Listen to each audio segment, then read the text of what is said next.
Welcome student. আজকে আমরা collision বা সংঘাত নিয়ে আলোচনা করব। কলিশন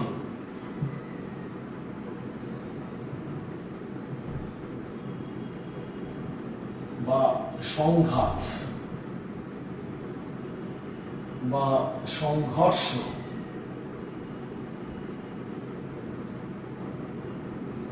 কলিশন বা সংঘাত বা সংঘর্ষ দুটো বস্তু, তারা গতিশীল উভয়ই, কিংবা একটা বস্তু গতিশীল অন্য একটা বস্তু স্থির আছে। এখন সেই বস্তু দুটো যদি পরস্পরের উপরে স্ট্রাইক করে বা আঘাত করে এবং সেখানে খুব বড় মানের ফোর্স অ্যাপ্লাই করে, অবশ্যই সংঘাত খুব অল্প সময়ের জন্য হয়। কি বললাম যে সংঘাত হলো একটা ঘটনা বা কলিশন হলো একটা ঘটনা যেখানে দুটো বস্তু পরস্পরের উপরে বল প্রয়োগ করে, খুব বড় মানের বল প্রয়োগ করে এবং কি না খুব কম সময়ের জন্য বল প্রয়োগ করে। তখন সেই ঘটনাটাকে বলবো কি সংঘাত বা কলিশন। এর সংজ্ঞা হিসেবে কি বলবো বললাম যে সংঘাত যখন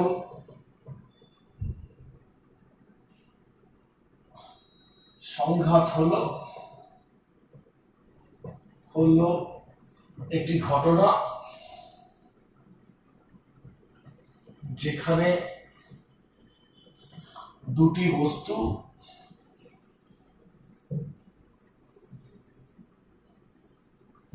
একে অপরের উপর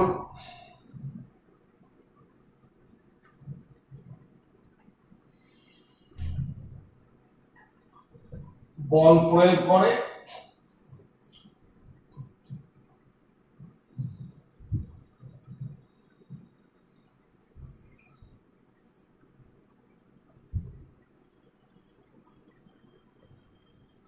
এবং এই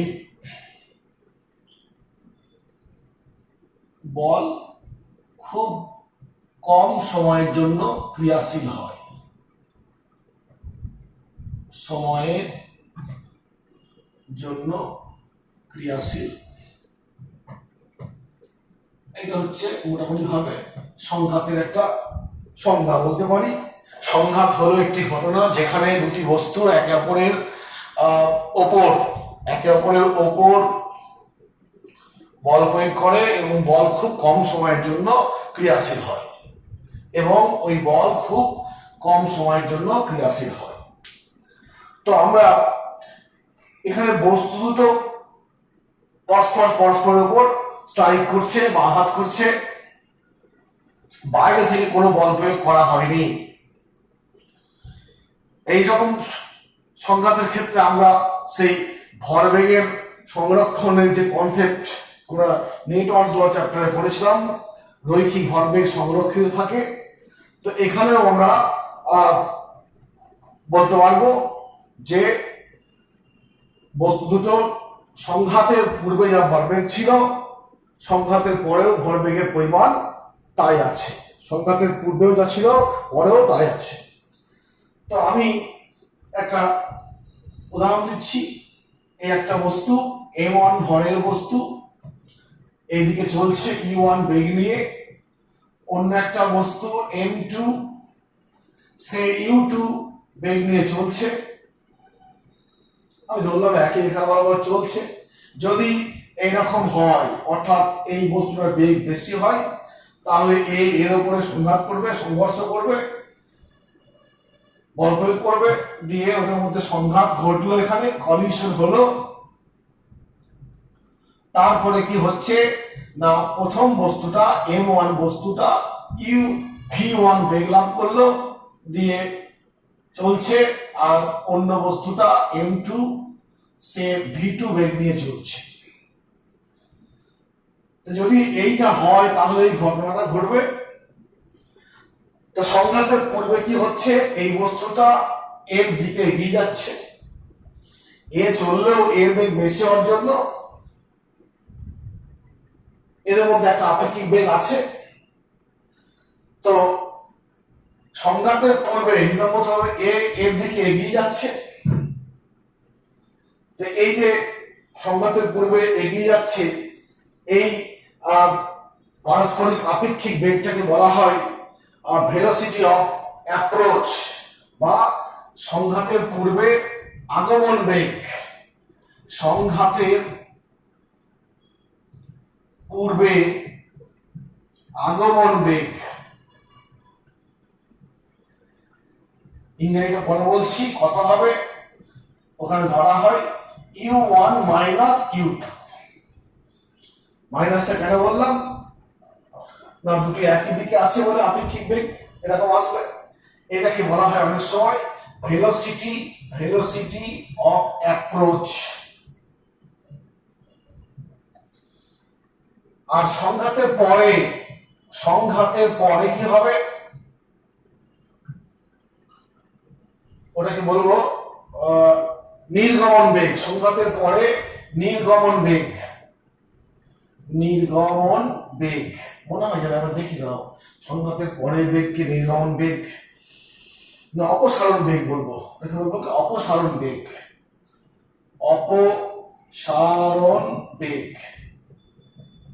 অপসারণ বেগ এর ইংরেজিটা হচ্ছে ভেলোসিটি অফ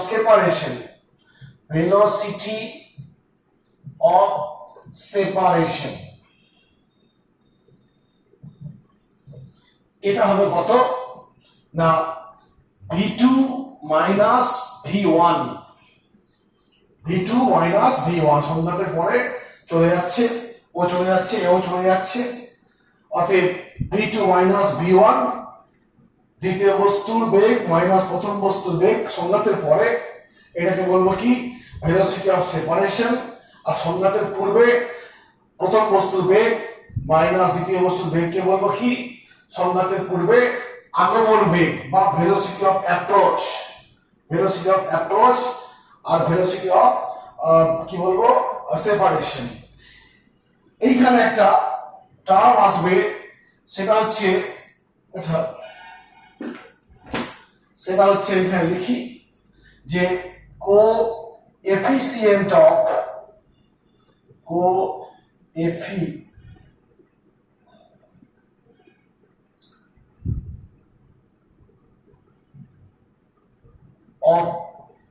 restitution বাংলায় বলা হয় সংঘাত গুণাঙ্ক। কি বলা হয়? সংঘাত গুণাঙ্ক। এটাকে আমরা কি দিয়ে প্রকাশ করব? ই দিয়ে প্রকাশ করব, স্মল ই। সেটা হচ্ছে এরকম হবে যে তোমার v2 মাইনাস v1 আর u1 মাইনাস u2। এই যে ভেলোসিটি অফ সেপারেশন এবং ভেলোসিটি অফ অ্যাপ্রোচ, এই দুই বেগের অনুপাত কি বলবো? সংঘাত গুণাঙ্ক বা বলবো সংঘর্ষ গুণাঙ্ক, অথবা এটাও বলতে পারি কি না বলতে পারি যে কোএফিসিয়েন্ট অফ রেস্টিটিউশন বা সংঘর্ষ গুণাঙ্ক বা সংঘাত গুণাঙ্ক, তাই বলি। এই হলো একটা আমি রাশি পেলাম, তুলনামূলক রাশি। এইবার দেখো কি হয়, আমরা করছি, বোর্ডটা বুঝছি।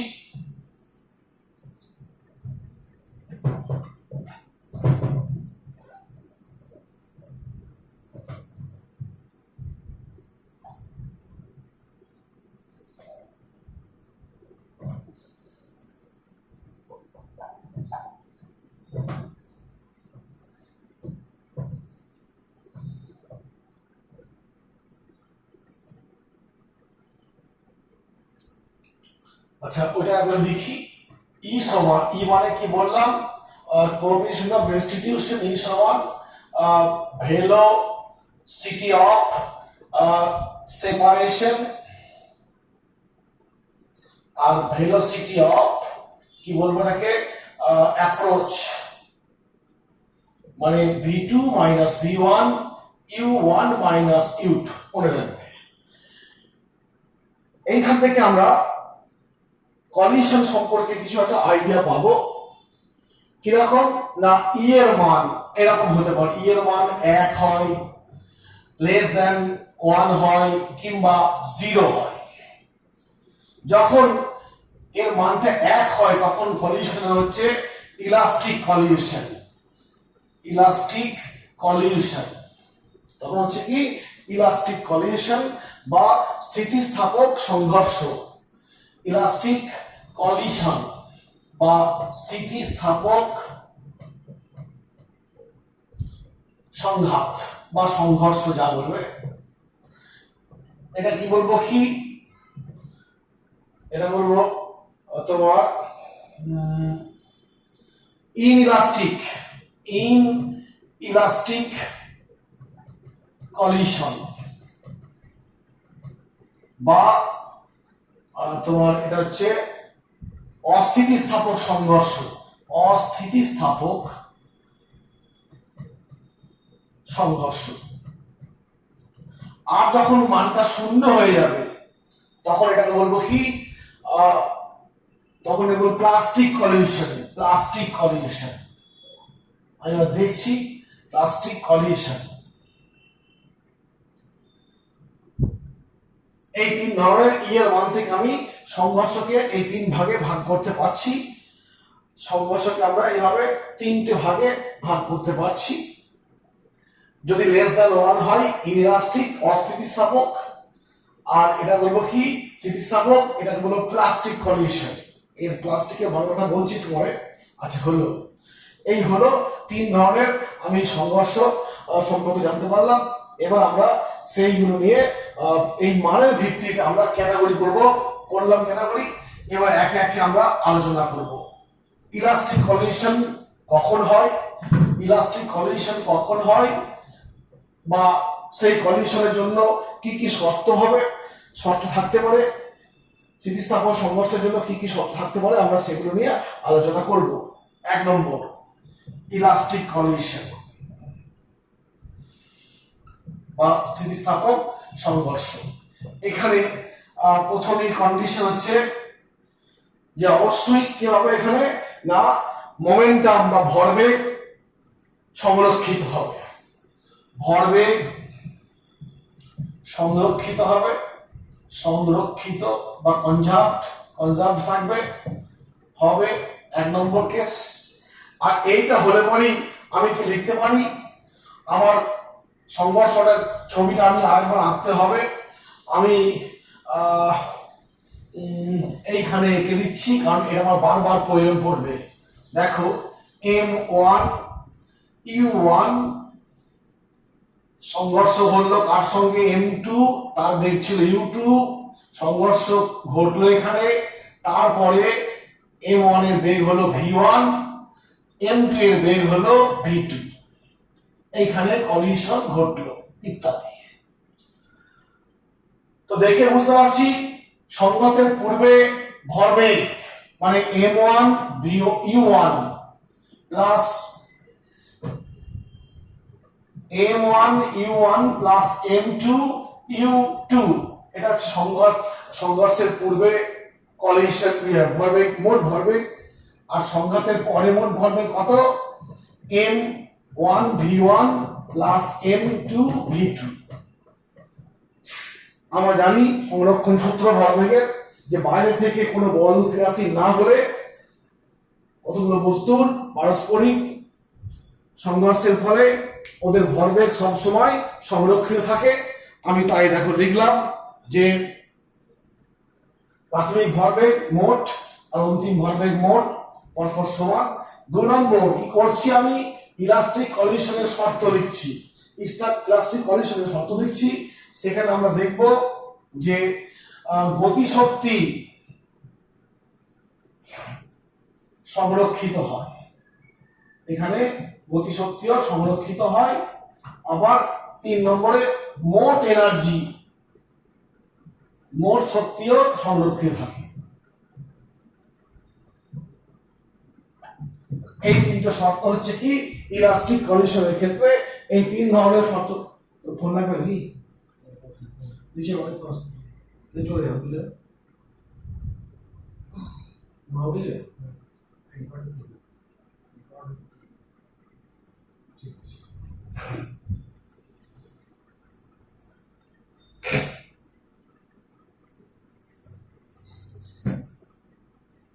তাহলে দেখো এখানে ভরবেগ সংরক্ষিত হলো, গতিশক্তি সংরক্ষিত। যদি এটাকে আমি গাণিতিকভাবে লিখি তখন কি লিখবো, half m1 u1 square plus half m2 u2 square. দেখো এটা হচ্ছে সংঘাতের পূর্বে এই বস্তু দুটোর মোট গতিশক্তি, সংঘাতের পরে কত হয়েছে, half m1 v1 square half m2 v2 square.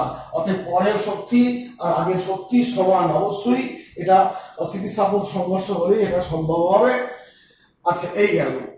যদি সংঘর্ষটা 2 নম্বর বলছি, যদি ইনইলাস্টিক হয়, ইনইলাস্টিক সংঘর্ষ যদি হয় তখন আমি কি করব না, অবশ্যই এখানেও কিন্তু 1 নম্বরে ভরবেগ সংরক্ষিত। ভরবেগ বাইরে থেকে এক্সট্রা কোনো বল না ক্রিয়াশীল হলে পরে ভরবেগ সব সময় সংরক্ষিত থাকবে, ভরবেগ সংরক্ষিত।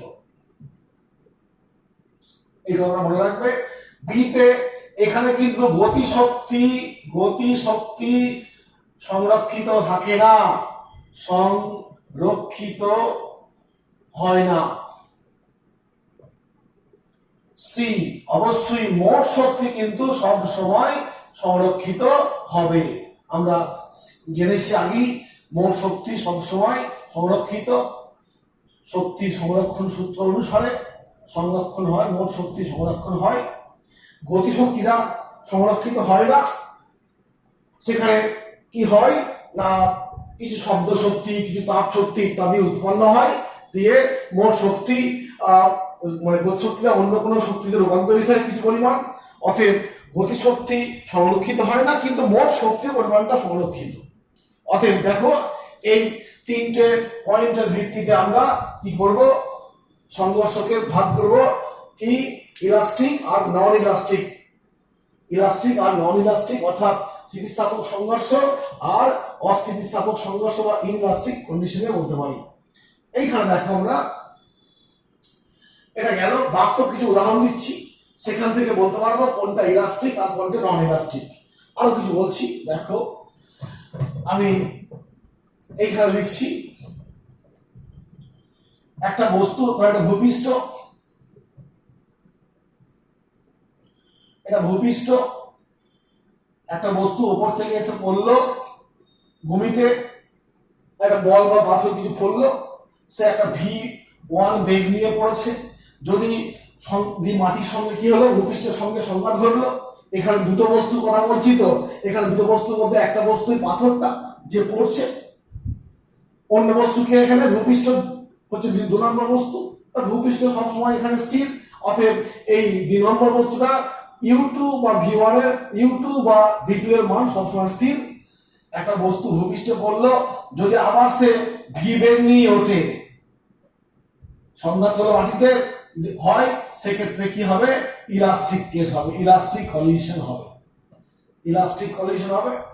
আর যদি এরকম হয়, একটা বস্তু পড়লো v বেগ নিয়ে, কিন্তু সংঘাতের পর উঠছে কি বেগ নিয়ে, v1 বেগ নিয়ে।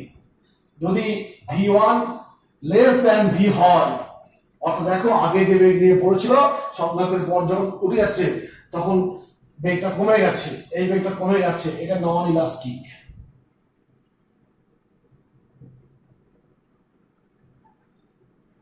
আর যদি এরকম হয় যে বস্তুটা এসে পড়লো, যে মাটিতে এই ভূপৃষ্ঠে আটকে গেল, চিপটে গেল, মানে কাদার মতো, একটা বল ছুটে গেল, দিয়ে কাদায় পড়লো, কাদায় পড়লে কি হবে, সেই কাদার মধ্যেই আটকে যাবে। যদি এরকম হয়, একটা বস্তু পড়লো, ভূমিতে আটকে যাবে, তার একটা বেগ ছিল কিন্তু সবকিছু শূন্য হয়ে গেছে, এইটাকে আমি বলছি প্লাস্টিক কেস, প্লাস্টিক কলিশন। অতএব আমরা দেখো তার বৈশিষ্ট্য দিয়ে বিচার করলাম 3 ধরনের কলিশনকে, এবং বাস্তব উদাহরণ দিয়ে বললাম, এইভাবে আমরা ঠিক করলাম। সংঘর্ষকে আমরা ক্যাটাগরি করলাম বিভিন্ন ভাবে। এখন আমরা একটা সংঘর্ষ নিয়ে আলোচনা করব, যেটা হবে স্থিতিস্থাপক সংঘর্ষ। আর সেই সংঘর্ষের যদি বলা হয় যে স্থিতিস্থাপক সংঘর্ষ কোথায় ঘটে, আমি বলেছি সংঘর্ষের ক্ষেত্রে যদি ভরবেগ এবং গতিশক্তি উভয়ই সংরক্ষিত হয় তখন সেই সংঘর্ষকে বলবো পূর্ণ স্থিতিস্থাপক বা ইলাস্টিক কলিশন, স্থিতিস্থাপক সংঘর্ষ।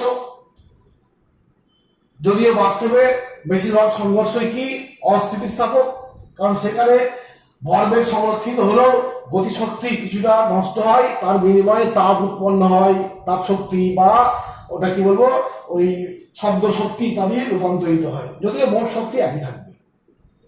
আর তাহলে কি ইলাস্টিক কন্ডিশন বাস্তবে ঘটবে না? হ্যাঁ ঘটবে। খুব মসৃণ বিলিয়ার্ড বলের সংঘর্ষ কিংবা অণু পরমাণুর মধ্যে অর্থাৎ ইলেকট্রন প্রোটন নিউট্রনের মধ্যে যে সমস্ত সংঘর্ষগুলো হয় সেই সব সংঘর্ষগুলো তোমার স্থিতিস্থাপক সংঘর্ষ বলে প্রমাণ করা হয়েছে। এই গেল। এখন আমরা ইলাস্টিক কলিশন নিয়ে আলোচনা করব। ইলাস্টিক কলিশন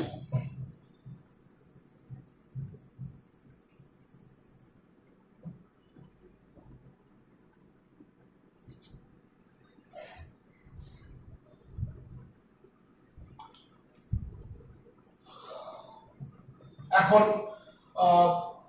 একটা স্থিতিস্থাপক সংঘর্ষ নিয়ে আমরা আলোচনা করব যে m1 ভরের বস্তু m2 ভরের বস্তুকে সংঘর্ষ ঘটালো, e1 বেগের u2 বেগ, এটা সংঘর্ষের পর প্রথম বস্তুর বেগ হলো তোমার v1, অন্যটা হলো কি, অন্যটা হলো v2।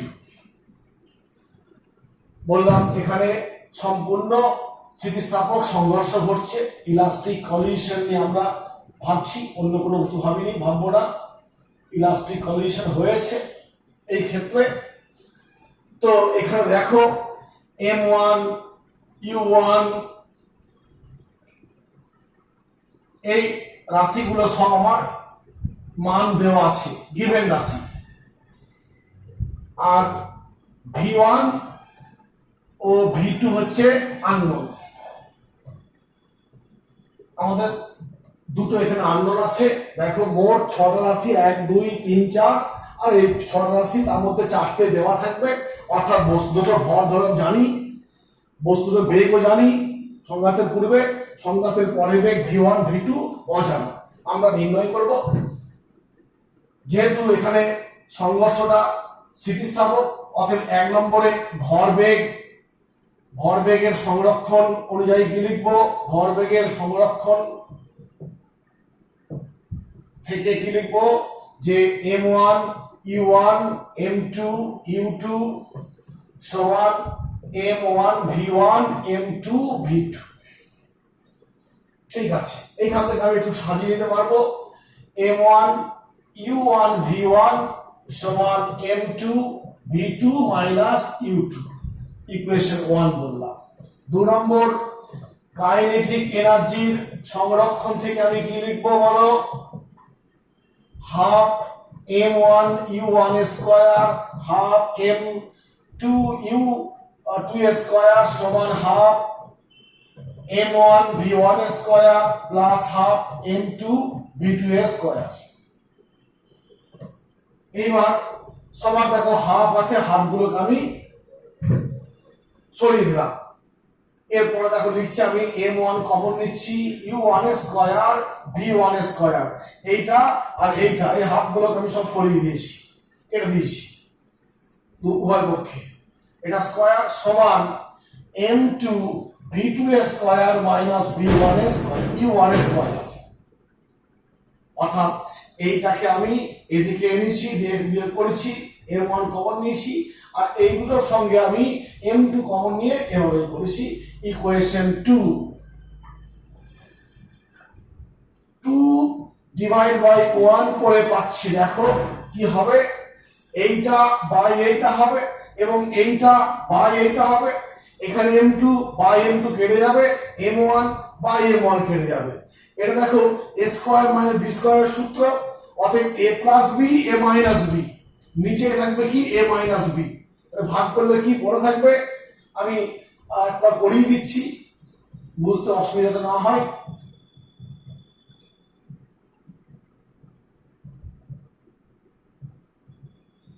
m2 v2 square m1 square by m2 v2 minus u1,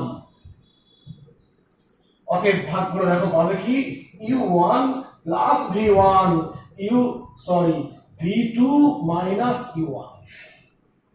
এই হলো, এইখান থেকে দেখো একটা জিনিস পাচ্ছি, সেটা হচ্ছে আমি দেখো লিখছি এখানে, এটা প্লাস হবে u1 মাইনাস u2, এদিকে লিখবো v2 মাইনাস v1। অতএব এটা একটা ইকুয়েশন পেয়ে গেছি, আমি একটা ইকুয়েশন পেয়ে গেছি, লিখলাম এটা। এখান থেকে পরবর্তীতে লিখছি এইটা, এটা কি বলতো, ভেলোসিটি অফ অ্যাপ্রোচ, আর এটা কি ভেলোসিটি অফ কি ভেলোসিটি অফ সেপারেশন। আমরা দেখো আজকের ক্লাসে ফার্স্ট দিকে বলেছিলাম যে ভেলোসিটি অফ সেপারেশন এবং ভেলোসিটি অফ অ্যাপ্রোচ, এই দুটোর অনুপাতকে বলা হয় সংঘর্ষ গুণাঙ্ক। এবং এটাও বললাম যখন ইলাস্টিক কলিশন হয়, পূর্ণ স্থিতিস্থাপক সংঘর্ষ হয়, সেই ইলাস্টিক কলিশনের যে কোএফিসিয়েন্ট বা তোমার সংঘর্ষ গুণাঙ্ক ই, তার মান 1, ই এর মান 1 মানে কি অ্যাপ্রোচ ভেলোসিটি আর সেপারেশন ভেলোসিটি সমান। আমি দেখো শুরু করেছিলাম ইলাস্টিক কলিশন দিয়ে, অতএব সেই ইলাস্টিক কলিশন দেখতে পাচ্ছি ভেলোসিটি অফ অ্যাপ্রোচের মান ভেলোসিটি অফ সেপারেশনের সমান। অতএব এখান থেকে আমি যে আগে বলেছিলাম যে ই এর মান সমান, অতএব এখান থেকে লিখতে পারি, অতএব প্রমাণিত হলো ই সমান কি না, ই সমান v2 minus v1 u1 minus u2, এবং এক্ষেত্রে সেটা কি হবে 1। এই জিনিসটা আমি আগে যে বলেছিলাম তার ক্যালকুলেশন থেকে প্রমাণ পেয়ে গেলাম যে স্থিতিস্থাপক গুণাঙ্কের ক্ষেত্রে ভেলোসিটি অফ অ্যাপ্রোচ সমান ভেলোসিটি অফ সেপারেশন, এবং তার মানটা কত হচ্ছে, স্থিতিস্থাপক গুণাঙ্ক বা কোএফিসিয়েন্ট অফ রেস্টিটিউশন, সংঘাত গুণাঙ্কের মান হচ্ছে ইলাস্টিক কলিশন বা পূর্ণ স্থিতিস্থাপক সংঘর্ষের ক্ষেত্রে ই সমান 1। ঠিক আছে, এই হলো একটা দিক গেল। আমরা এবার মোটামুটি ভাবে এইখান থেকে আমি একটু মুছবো, এইটা মনে রাখবো, এই ইকুয়েশনটা দিয়ে বাকি সব আমার কি লাগবে, কিছু লাগবে, আমি এইখান থেকে আবার মুছে দেবো, এইখান থেকে মুছে দিলাম। এই মানটাকে আমি একটু ওপরে লিখছি, দরকার নেই, এটা মুছে ফেলছি, এইটা দরকার আছে একটু। দেখো এইখানে পেয়েছি, আগে নিচে ক্লাস ক্যালকুলেশন পেলাম u1 প্লাস v1 সমান v2, এটা u2 ভুল বলেছি, এটা হবে প্লাস u2। তো আমি বলছিলাম যে এখানে v1 এবং v2 হচ্ছে আননোন, আমাকে নির্ণয় করতে হবে v1 এর মানটা কত আর v2 এর মানটা কত। তা আমি একে একে করি, আগে v1 টার মান বার করবো, তারপর v2 এর মান বার করবো। তো এই সমীকরণ থেকে আমি দেখো আগে পেয়েছি, এটা আমার আগে বলেছিল, এখন এখানে শুরু করছি। u2 মানে কত, v1 plus v2 u1 plus v2 u1 plus v1 minus v2 সমান, এই v2 সমান কি হবে, এইটা প্লাস এইটা মাইনাস এইটা। এইবার এই v2 এর মান 1 নম্বর সমীকরণে বসিয়ে পাই কি পাবে, দেখো m1 u1 minus v1 m2 v2 এর মানটা আমি বসাচ্ছি এখান থেকে। দেখো v2 মানে কি u1 v1 u2 আর একটা u2 আছে, হলো এই হলো এই দিকটা গেল। এইবার এইখান থেকে আর একটু সিম্পলিফাই করব, u1 v1 সমান কি লিখবো, আচ্ছা এটাকে আমি ব্র্যাকেটে তুলে দিচ্ছি, m1 u1 m1 v1, এইখানে দেখো m2 u1 plus m2 v1 minus 2 m2 u2, দুটো u2 আছে তাই 2 এসে গেল। আমার কাজ কি হবে, v1 এর মান বার করা। ফার্স্ট আমার মান এই v1 এর মান বার করতে চলেছি, তো আমি এই v1 দুটোকে একদিকে করব আর এগুলো একদিকে নিয়ে আসবো। দেখো করছি, m1 u1 এটা পাশে আনছি, এটাকে পাশে নিয়ে আসছি, মাইনাস m2 1 এর ভুলের জন্য সবটাই কিন্তু বরবাদ হয়ে যাবে, অতএব আমাদের এখানে খুব কেয়ারফুলি করতে হবে। এই হলো লিখলাম, এটাকে এই পাশে নিয়ে এলাম, প্লাস 2 m2 u2 সমান আমার আছে কি m2 v1, এটা এই পাশে গেলে কি হবে m1 v1, এই হলো। এরপর আমি কি করব, এইখান থেকে দেখো আমি কমন নিচ্ছি, u1 কমন নিচ্ছি, অতএব m1 m2 সমান u1 প্লাস 2 m2 u2 সমান v1 কমন নিলে m1 প্লাস m2, অতএব এইখান থেকে দেখো v1 এর মানটা পাচ্ছি আমি, v1 রাখবো, এইটা দিয়ে দুদিকে ভাগ করে দেবো, দিয়ে দেখো হবে m1 m2 by m1 plus m2 u1 plus 2m2 by m1 m2 into u2। এই হলো v1 এর রাশিমালা পেয়ে গেলাম। সংঘর্ষের পর প্রথম বস্তুর বেগ কত হবে, সংঘর্ষের পর প্রথম বস্তুর বেগ কত হবে আমি নির্ণয় করে ফেললাম। এখন v1 পেয়েছি, v2 মান করব। তোমাকে কি করতে হবে, এই যে সমীকরণটা ছিল এই সমীকরণে আমি দেখো v2 বসিয়ে বার করে নিয়ে আমি এইখানে বসিয়ে v1 বার করলাম। ঠিক উল্টো পদ্ধতি অবলম্বন করব, অর্থাৎ আমি এই সমীকরণ থেকে v1 বার করব, এখানে বসিয়ে v2 করে ফেলবো।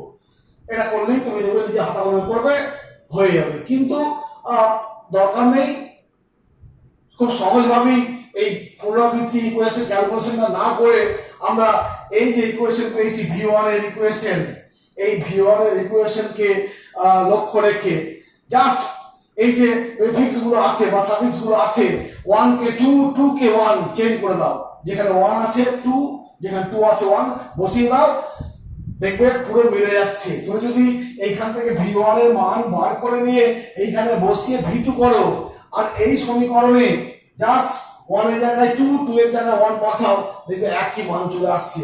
অতএব আমরা ওই সব করতে যাব না, আমরা জাস্ট মান দুটো কি হবে আমি বসিয়ে করে ফেলবো।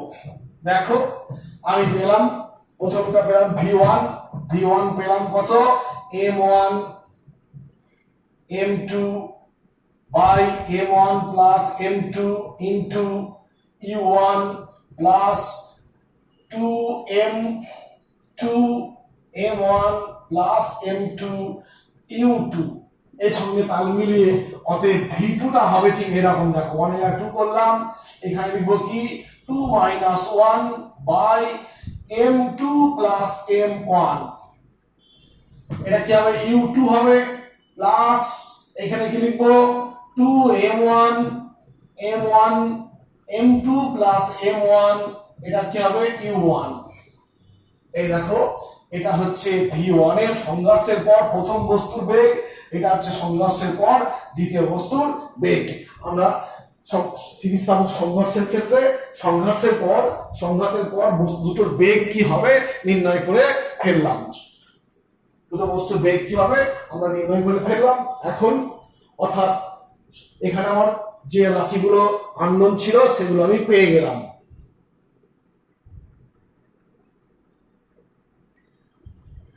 এখন এই যে V1 V2 পেয়েছি, সংঘর্ষের পর বস্তু দুটোর বেগ, এইখান থেকে আমরা কিছু স্পেশাল কেস নিয়ে আলোচনা করব, বাস্তব কিছু ঘটনা এখান থেকে ব্যাখ্যা করতে পারবো, সেগুলো বলবো। কেস 1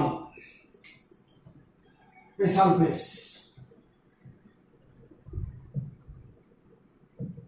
1 নম্বর, যদি বস্তু দুটোর ভর সমান হয়, masses of the two body are same, সেক্ষেত্রে কি হবে দেখো, সেক্ষেত্রে V1 তার মান দেখো হবে V1 কত হবে, V2 কত হবে। মাস যখন সমান হয়ে যাবে দেখো উপরটা শূন্য হয়ে যাচ্ছে, অর্থাৎ এইটা আর থাকছে না। আর এই দুটো সমান, আর উপরে একটা আছে 2 আর 2 কেটে যাচ্ছে, কি হচ্ছে U2 হচ্ছে। দেখো আবার এই ক্ষেত্রে দেখো সমান হওয়ার জন্য এই পার্টটা শূন্য হয়ে যাচ্ছে, এই পার্টটা দেখো U1 হয়ে যাচ্ছে। তাহলে কি হচ্ছে, এটাকে বলবো দেখো সংঘর্ষের পূর্বে প্রথম বস্তুর বেগ ছিল U1 আর দ্বিতীয় বস্তুর বেগ ছিল U2। সংঘর্ষের পরে প্রথম বস্তুর বেগ হলো U2, অর্থাৎ সংঘর্ষের পরে প্রথম বস্তুটা দ্বিতীয় বস্তুর বেগ লাভ করলো। ঠিক এটাও দেখো সংঘর্ষের পরে দ্বিতীয় বস্তুটা প্রথম বস্তুর বেগ লাভ করেছে, অর্থাৎ বেগ বিনিময় হয়েছে, বেগ বিনিময় হয়েছে, বেগ বিনিময় হলো, হলো। 1 নম্বর গেল। এটা কিন্তু এই জিনিসটা কিন্তু আমরা যখন নিউক্লিয়ার ফিজিক্সে ওই নিউক্লিয় বিক্রিয়া বা নিউক্লিয়ার রিঅ্যাক্টরে যে ইকুয়েশন গুলো হয়, বিক্রিয়াগুলো হয়, সেখানে দেখবে ধীর গতির নিউটন প্রয়োজন হয়, তাপীয় নিউটন প্রয়োজন হয়, তার গতিবেগ তো ধীর। তো ইউরেনিয়াম থেকে যে নিউটন বেরিয়ে আসে সেগুলো কিন্তু খুব উচ্চ গতি সম্পন্ন। আমরা বিশেষ প্রক্রিয়ার সাহায্যে এই কেসটাকে অবলম্বন করে অ্যাপ্লাই করে করি কি না, ওখানে কি হবে বেগ বিনিময় ঘটিয়ে নিউটনের বেগ কমিয়ে দেওয়া যায়। এই গেল 2 নম্বর কেস।